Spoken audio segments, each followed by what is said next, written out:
Hello, my name is Grian and welcome back to another Minecraft building tutorial. Today we're going to be making a pretty cool but very grey looking castle, and this is fairly easy to make, so let's get straight into it, shall we? We're going to start off by making a 15 block long wall using grey concrete. Now I will encourage you to use your own dimensions, but of course I will be including my own dimensions as well if you want to copy it. We're going to continue by making a base plan by making a 3-1-3-1-3-1 all the way around base for the tower of this build, and we're going to make another one identical to it at a right angle to our entrance, and then we're going to continue making this base plan. And don't worry if this is going too fast, you will get an aerial view of it so that you can copy it very easily. So we want to continue making our base layer so that it is a full rectangle, making sure that there's a tower in each corner. Now you may be wondering why we have two towers next to each other, and that will become apparent later on. So we want to make sure that the whole thing becomes one full rectangle, and you can see from this aerial view how it all fits together. It also includes the dimensions of what I have used, 15 for the longer sides and 9 for those two smaller sides. And it is very important that you go either that or bigger. I wouldn't go much smaller as you may find it a bit more difficult. Now it's time to start building up the walls. Now for the towers you can just build it up to whatever, just not too high, but it's these walls here on the outside that are 8 blocks tall for my design here. Of course you can go a bit bigger, you can go a bit smaller, up to you on this one. If you use different dimensions to what I used, you will get a different result, and that's always a great thing because it means that you will think differently about how you detail it, and you will make your own castle, but you'll have learned all the techniques from this video, which is exactly what I would like. So build the castle towers up just enough so that they're over the top of the walls, and then once you've got all of these walls that situated directly in the middle of each tower, that's quite important, and then take polished andesite and put a layer directly above the wall and at the bottom. This might seem odd that we're doing it now and not during the detailing phase, but again, you're gonna have to trust me because it will all make sense a bit later on. It will make it a lot easier.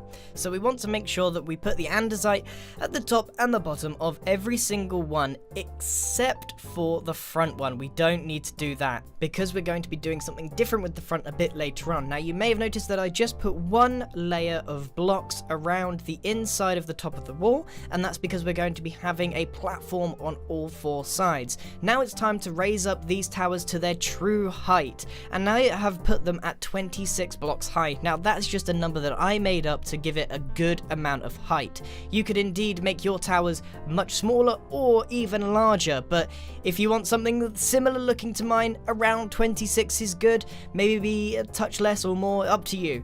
And then on the inside, I've got a wall 16 blocks high. And it's very important that these are not placed in the middle of the towers like we did the first one. These are set 2 blocks back from that so that they match the corners of the towers, as you can see as I'm building it around now. And again, layering around some polished andesite at the top, and again this is important for marking out the place, and then filling in the roof so that we've got our solid block.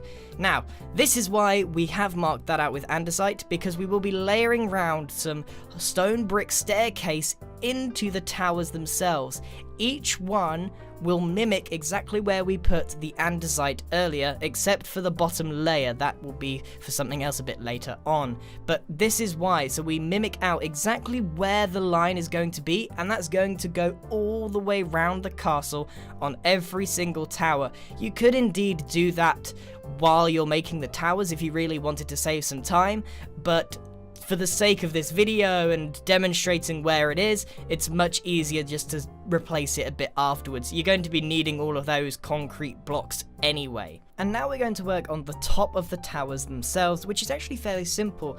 We're mimicking what we just did, except one block is over the corners so that it comes out just a little bit. It's 4 blocks high and then topped off with some polished andesite again. And you'll notice that I've made some crenellations on the top and the bottom mixed in with the concrete, and topped off with some cobblestone walls to finish off those crenellations. Then adding in some very simple but effective windows using cobblestone wall and some stone brick staircase. And also notice that there is some stone brick staircase on the underneath of those corners where they jut out just a little bit. The beauty of this is that it is designed with very little detail in mind. As you might have noticed, it's all one solid block, but then we've got these couple of lines and a couple of windows. This window on the front of the build is shifted higher than the rest, and that's because when we make the little entrance later on, it needs to be out of the way. And you'll also notice that I've put some polished andesite at the bottom as well, as it is just giving it a whole base layer. And then, as you might expect, we're going to be replicating that on all 4 towers so that they are symmetrical, with the exception of the front face where the windows are slightly higher up.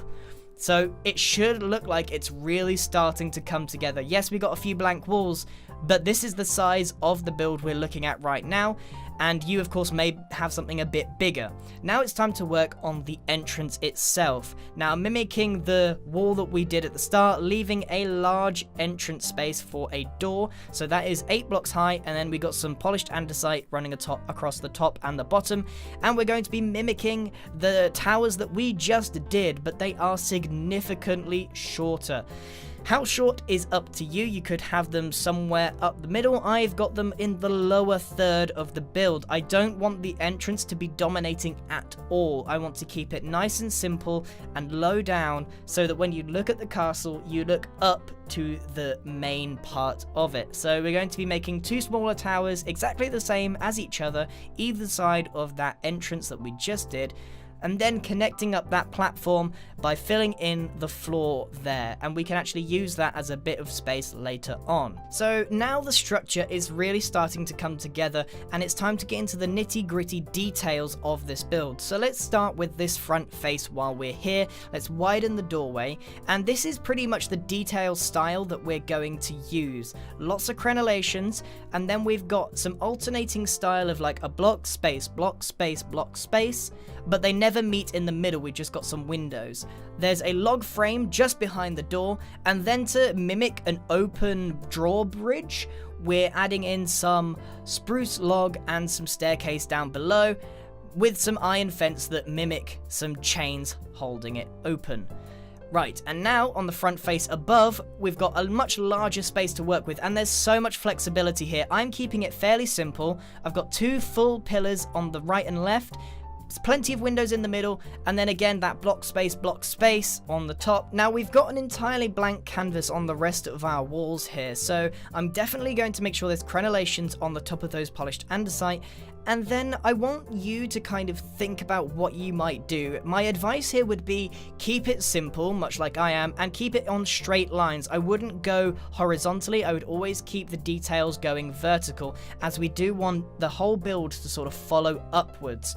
One thing I've got is sectioned it up into 3s with some windows. For this back one, I have decided to do something slightly different, added a bit more structure to it because I don't want this to be confused for a doorway, so it does look a lot more solid here. Again, this is another option that you can use on your walls if that's the style that you want to go for. You could go for something that looks incredibly solid, or lots of windows and keep it very minimalist. There's a huge amount of opportunity to experiment here, but my advice would be keep it as vertical as possible. So everything has really come together now. There's only one thing that I would recommend as a sort of final touch, and this is just to add a bit of color as well, but you can have it a bit overgrown by adding some ivy in the form of leaves, mixed leaves, spruce and oak mixed in together, just crawling up the sides and the towers. It would help add a little bit of variation in the build so that you can distinguish each part a lot easier, and it just gives it a little bit of color even if it's only green, and I think that has come out pretty cool indeed. So there's actually quite a lot of space in here. I wouldn't even call this a small castle. I would say it's in the medium range, but like I said, you can use way different dimensions to what I used. I only included them because people are really interested in the ones that I use because they want exactly what I've made here. And I must admit, these dimensions have worked out very well, even if I just did them randomly as I was making it. I do tend to do my builds by eye, so I kind of look at it, I think, does that look right? Take a step back, maybe change a block here or there, and I recommend you do the same. If you're going for a larger set of walls, those towers might seem very, very thin, so you might want to make them a bit bigger. Use some common sense, use your eye, your creative eye, and work out the scale for yourself. How is this going to look all together? So, that's it from me, everyone. Thank you very much for watching. I hope you've enjoyed this video, and I hope you enjoyed this design. If you'd like to see more designs, or if you have any ideas of your own and you'd like me to build them, please leave them in the comments down below. Thanks again for watching, and goodbye!